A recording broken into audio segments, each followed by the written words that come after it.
Well, hey, Vision. Hey, a little excited about what God's doing here today? Yes! Woo, man. If you're watching on Facebook Live, we are so glad you're watching, and let you know we're doing this again at 11:15, and I'm going to be here. So if you want to come on in on Facebook Live for second service, and you're blessed to be here in person because we're talking about Easter. And Easter is about more than getting together with family and egg hunts, which are fun, and dressing up nice, which is fun, having a photo booth out front, which is fun. We encourage you to get out there, put on the glasses, do whatever you want to do, get a good family photo. All those things are nice parts of Easter.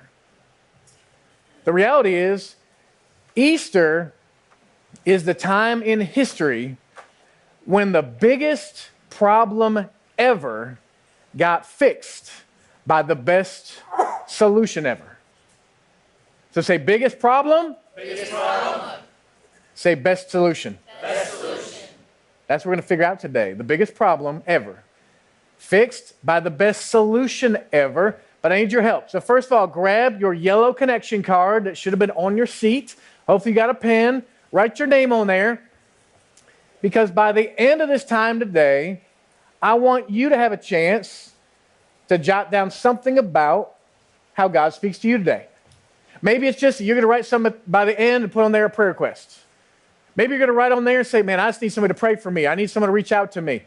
Maybe it's, I accepted Christ today for the first time. Maybe it's, I want some information about that. Maybe it's, I want to be part of being baptized. And guys, we're doing baptism in 3 weeks, and I'm telling you, we're doing it a little bit different than in the past. We're having baptism classes start next week. You're like, I want to be part of that.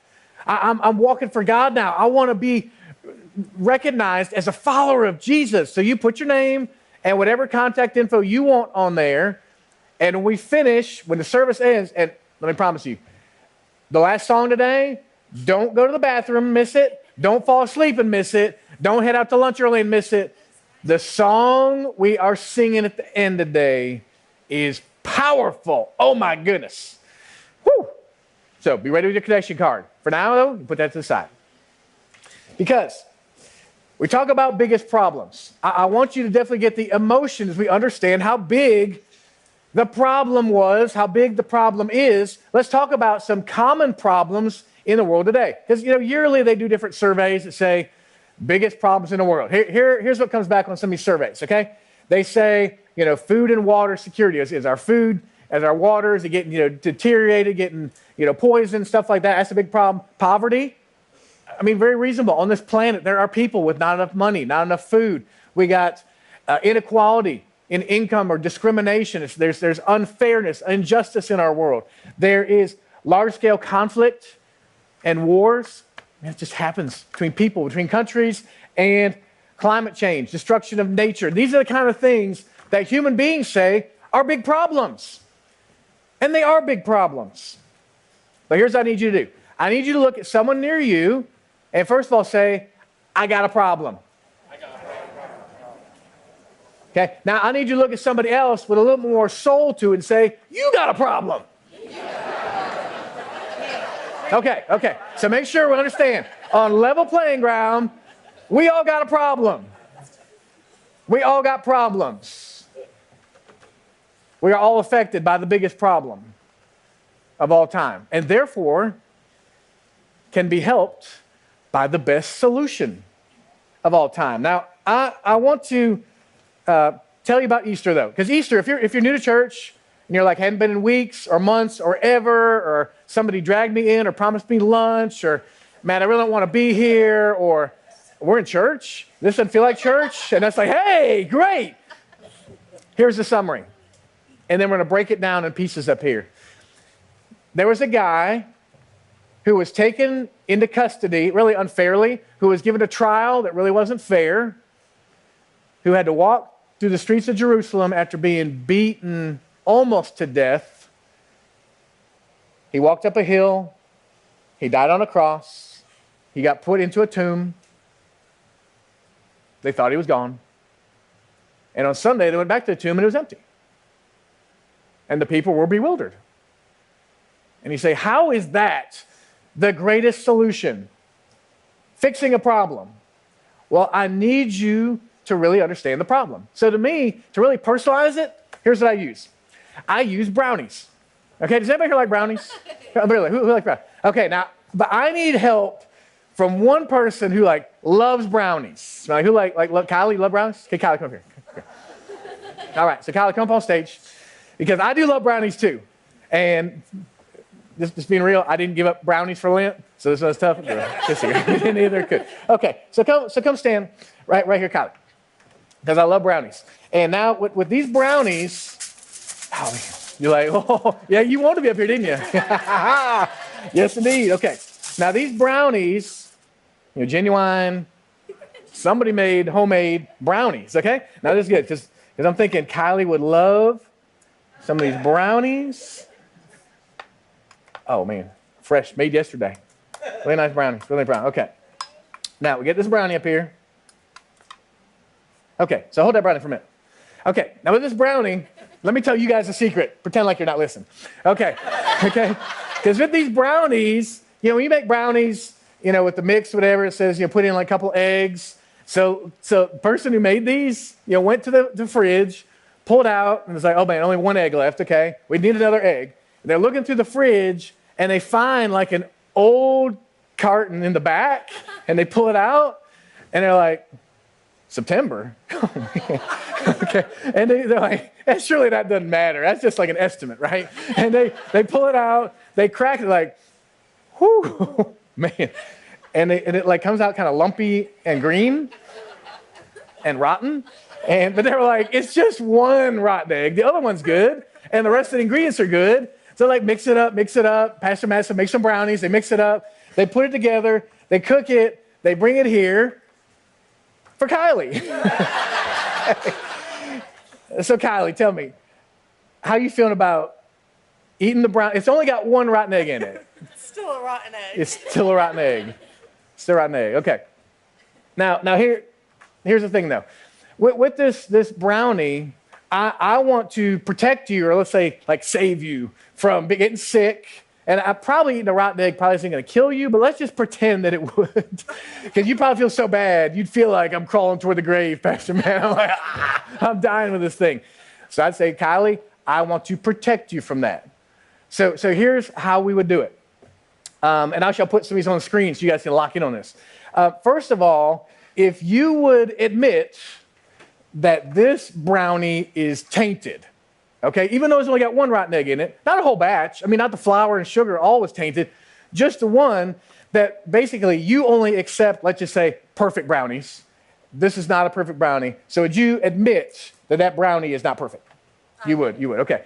Okay, now here's where the good news starts coming in the story, because like Bill and Michelle are thinking, this isn't going good. There's a solution though. There's a solution. The solution is cosmic brownies. Okay? We got any fans of cosmic brownies in here? Yeah. Now look, the box has not been, the seal's not been broken. So what I need you to do then, going along with this ABC concept, is believe that this cosmic brownie is not tainted, and in fact we'll call it perfect. So would you believe that? Okay. And if she would believe that, and then choose to literally like accept this brownie, would you choose to accept that? Mm-hmm. Okay, so how we trade. And why don't you open that up and try it? Okay, you try it. You try it. Okay. Because it was only one rotten egg, but everything got messed up. How does it taste? Excelente? Mm-hmm. Yes. Okay. So here's what you got to do then. All right, so I want you to read this, and it's basically like a statement that is describing kind of what you just went through. So would you read that for us? Can I finish my brownie? You can finish that bite of brownie, not the whole brownie, but just that one bite. Okay, so go ahead. Today, I am admitting that the homemade brownie is not perfect. The one bad egg ruined it. I believe that the cosmic brownie is perfect and is the only way to avoid sickness or even death by tainted brownie. I choose to eat the cosmic brownie. Okay, let's give her a hand. Okay. And the even better news is you can take the whole box and after the service, share them with your friends. Whoever you want to, okay? All right, let's give Kylie a hand. Okay, so now what Kylie read, it took 17 seconds or less to read it. Little sliver of time, but man, I mean, it made the difference between eating the tainted brownie and eating the perfect brownie. Big difference. Big difference. Now, in terms of this concept of 17 seconds, 17 seconds can change everything. 17 seconds, we're going to see today that I'm going to need some more help up here. These other volunteers don't get brownies, but they do get really blessed by God. Okay, so if you're going to be one of my volunteers today, know that you're a part of God telling his story about how 17 seconds can change everything. Because if she'd have said, look at that, said, nah, I'm not reading that. I'm eating the tainted brownie. She could. I would not stop her. And she would kind of march toward that grave, if you will, of sickness and despair with the tainted brownie. But today, what we're going to look at in the Easter story and the importance of 17 seconds, you're going to see different verses kind of read and kind of lived out. But I'm actually just going to put one verse on the screen because Jesus, he talked about this concept that we've been talking about now for 7 weeks of the unseen battle. That we think there's battles in our life between people and the bills and the banks and family and all these things. And Jesus says, no, that's not the battle. There's actually an unseen battle that's going on in the spiritual realm. So take a look. This verse that comes from the last couple hours of Jesus' life. He says, every day I was with you in the temple courts, and you did not lay a hand on me. But this is your hour when darkness reigns. He said this in the garden. If you know anything about the Easter story, Jesus had gone to the garden and was praying, and the troops come up to get him, and they take him away, and they think they're in control. They think they're handcuffing him and putting him on trial and killing him and ending his life. And he says, you think you know what's going on? Because at this time, darkness is reigning. He's literally saying there is an unseen battle going on. He says, you don't understand. I already won this battle. I got everything under control. You think you got it under control? I've got it under control. So in our world, when we face battles, the unseen battle, I want you to understand, Jesus has got it under control if you choose to let him be your leader. So I'm going to need some help today. A couple of these people, most of them are going to be reading something, but again, the reading's going to take less than 17 seconds. It's really pretty easy. So if you'd be willing to yeah, man, I'm glad to help out. I'm not going to embarrass you, not do anything crazy. But I need 6 or 7 people that would help me out. So if you'd be interested in helping out, and you're like, okay, this is kind of weird, but I might try that. Raise your hand, because if you don't do that, I'll just volunteer. Let me get Dave Shook come up here, and I see a hand way back there. Yep, the one. Yep, and Luke right here. That's 3. And come this way. I need some more hands. Greg, Courtney coming up. That's 4. I need 3 more. And you're like, don't look at me. Okay, right here. Rachel coming up, and let me get a couple more guys. All right, Michael, come on up. And Chris, come on up. Let me see that. 1, 2, 3, 4, 5. I think that's good. Let me get Dave right here. Let me get Michael. Why don't you come down on the end over there? Come here. And we'll go 1, 2. Why don't you hop right here? And I think I need Luke right here. Okay. Let's give that a shot. So you guys take a seat and give me some creative liberty in this, because a couple of these parts in the Bible are guys, but hey, we got willing actors and actresses to do this. Now, Michael, you get the prime spot, or maybe it's the pressure spot, because you're Jesus. All right. Okay? So I don't know what his wife Tina would say about that, but wherever you go for lunch today, you say, Pastor Matt picked me to be Jesus. All right? So just the good thing is you actually don't have to read or do anything. You just stand here and look handsome and brilliant, okay? So that's your part. Now, the rest of you guys, I'm going to give you a card, and you can just kind of skim through it. So when it's your time, you will do what it says and then read what it says, okay?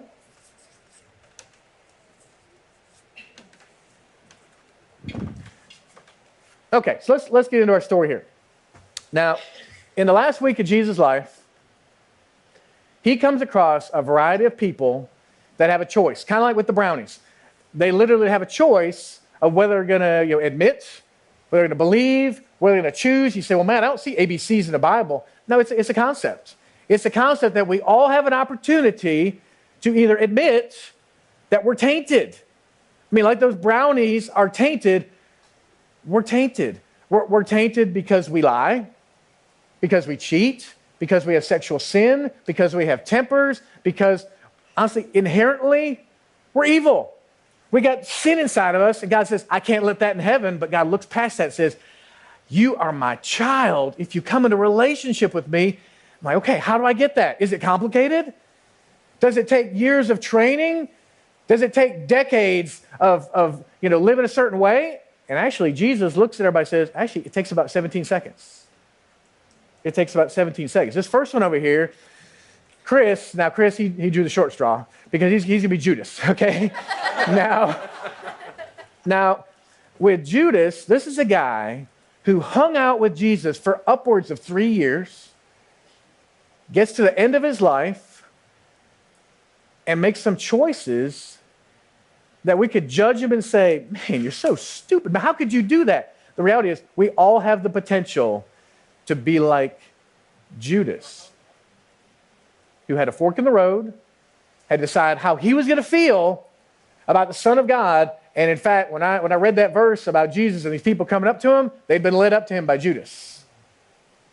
Jesus was taken into captivity, taken into as a prisoner because of Judas.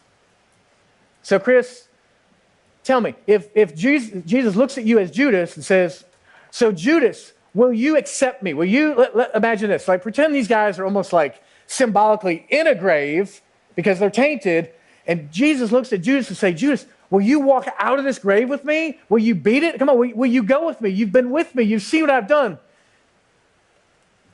Okay, then what would you say? Oh, hang on, Chris, I'm sorry. And you guys can just pass this microphone down as it's your turn to speak. What would you say, Judas? I went to the chief priests and the officers of the temple guard and discussed with them how I might betray Jesus. I approached Jesus in the garden and had one last chance to side with him, but I betrayed him. After this all went down, I was seized with remorse, even tried to give the money back, and ended up killing myself. Okay, and you'll see as people read, we'll put just little references up there to let you know what they're reading is out of Scripture. I'm not making this up. This guy, Judas, when I said, do you want to walk out of the grave with me? And he's like, no, I don't. And instead he did that. Now the next one here is Barabbas. So, Rachel, you're getting to play the part of a criminal who led some type of riot and was also brought in for murder. I can see you doing that. No, I'm just kidding. I was kidding. So this guy Barabbas, he's like kind of off to the side when Jesus is up on trial. This guy Pontius Pilate is speaking to the crowd saying, hey, do you want to let this guy go? The one that, man, just 5 days ago you were cheering. This guy who was healing, who was feeding people, who even raised somebody from the dead. Do you want to let him go? You guys all say no.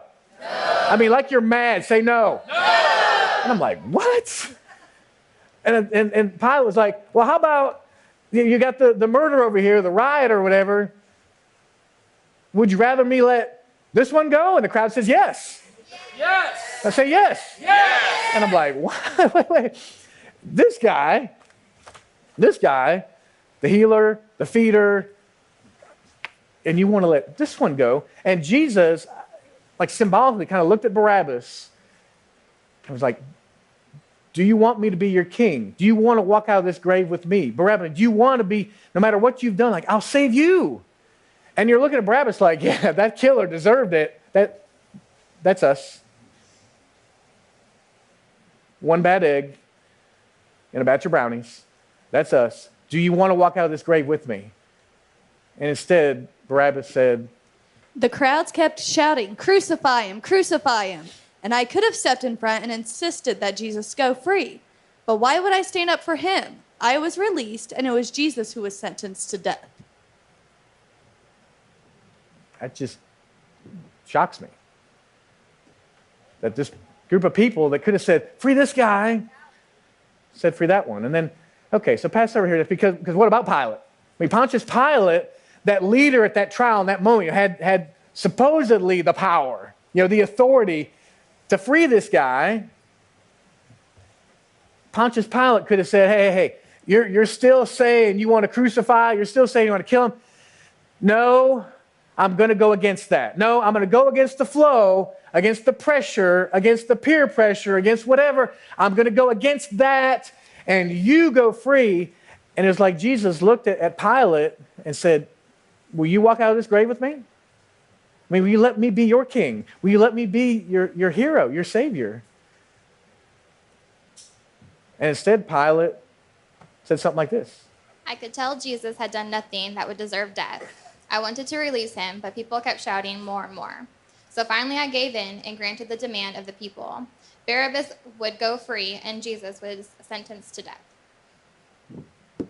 So, third in a row of saying, no, Jesus, I'm not going your way. I'll kind of stay in this grave.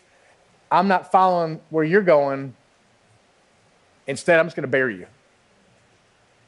And again, don't judge Pilate, because that's us. We can bury Jesus and I'm not going with you. Then this journey, if you know anything about church, goes through the streets of Jerusalem and goes up a hill. And Jesus gets up this hill, and there are two other people that are going to be crucified that day.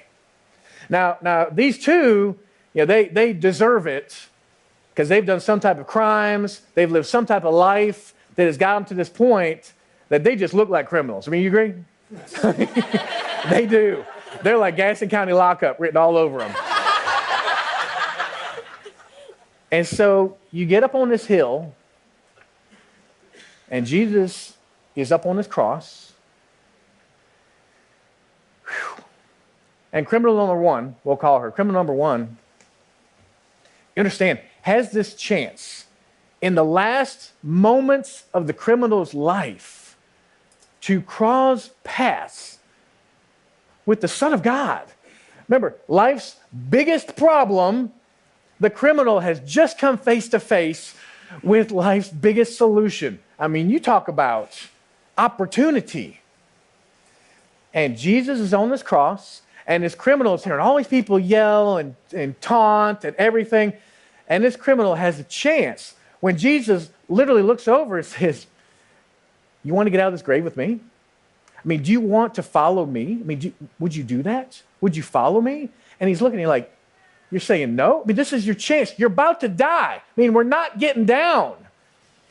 Your life has brought you to this point. Would you let me save you? And the criminal says no, and instead says this.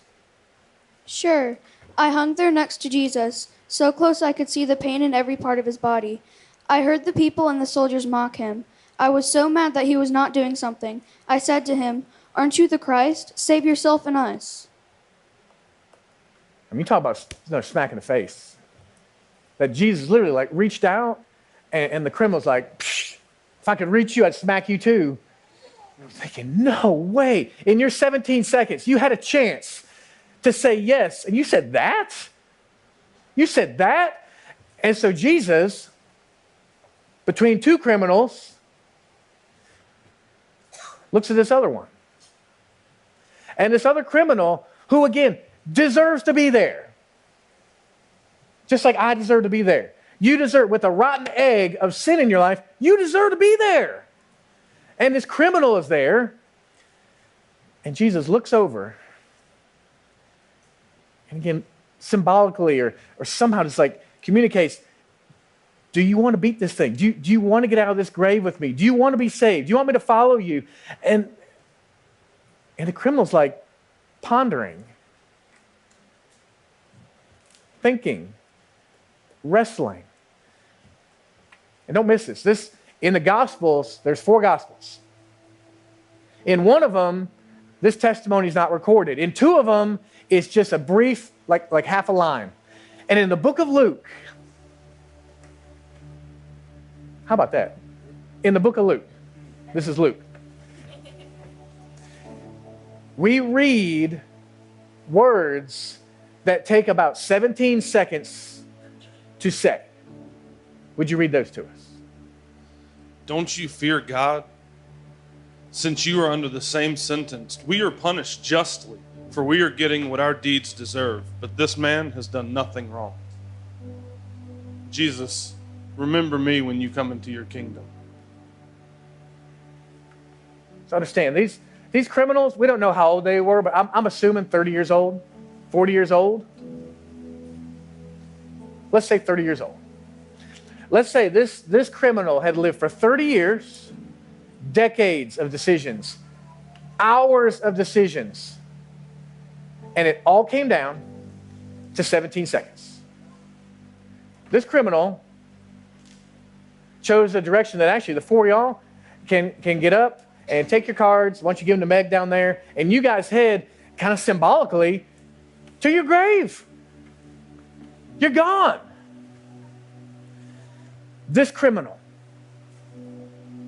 took his 17 seconds and looked the Son of God in the eyes, and he walked this way. So Luke, let me take your microphone, and you guys take your card and walk with Michael and head down there, and once you give Scott on the end there your card, and they walk off and they walk out of the grave. Yes, they physically died that day. We all die. That's what happens on this planet.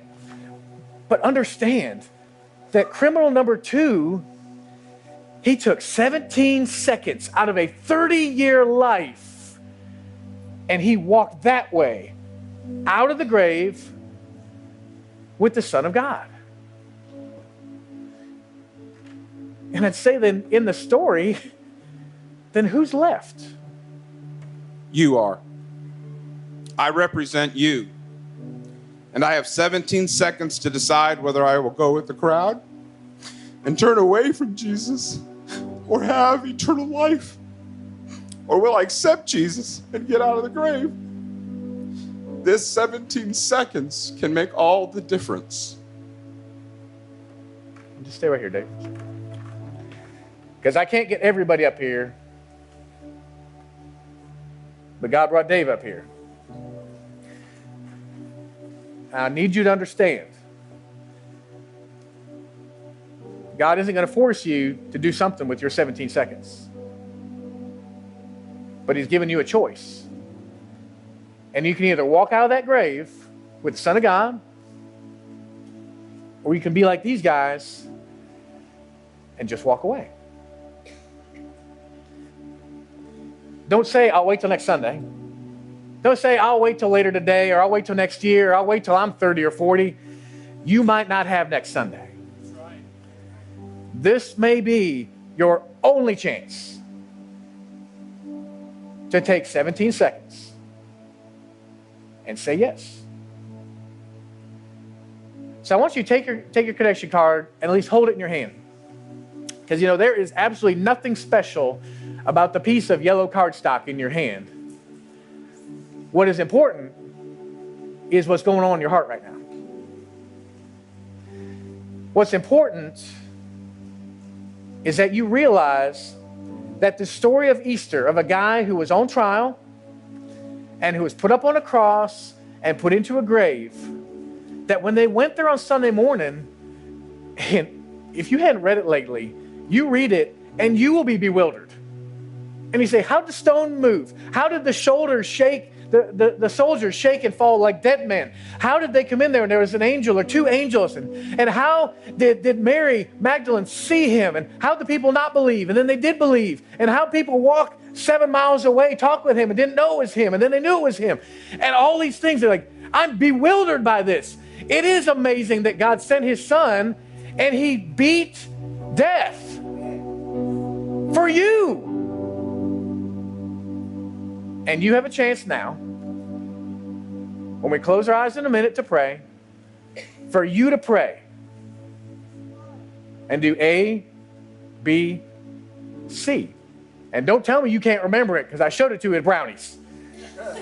So I know you got it. That you can admit that there's something wrong with you, like the rotten egg. You can believe that, like Cosmic Brownies, Jesus is the perfect other option, And you can simply choose, say, yeah, I want that option. I want that option.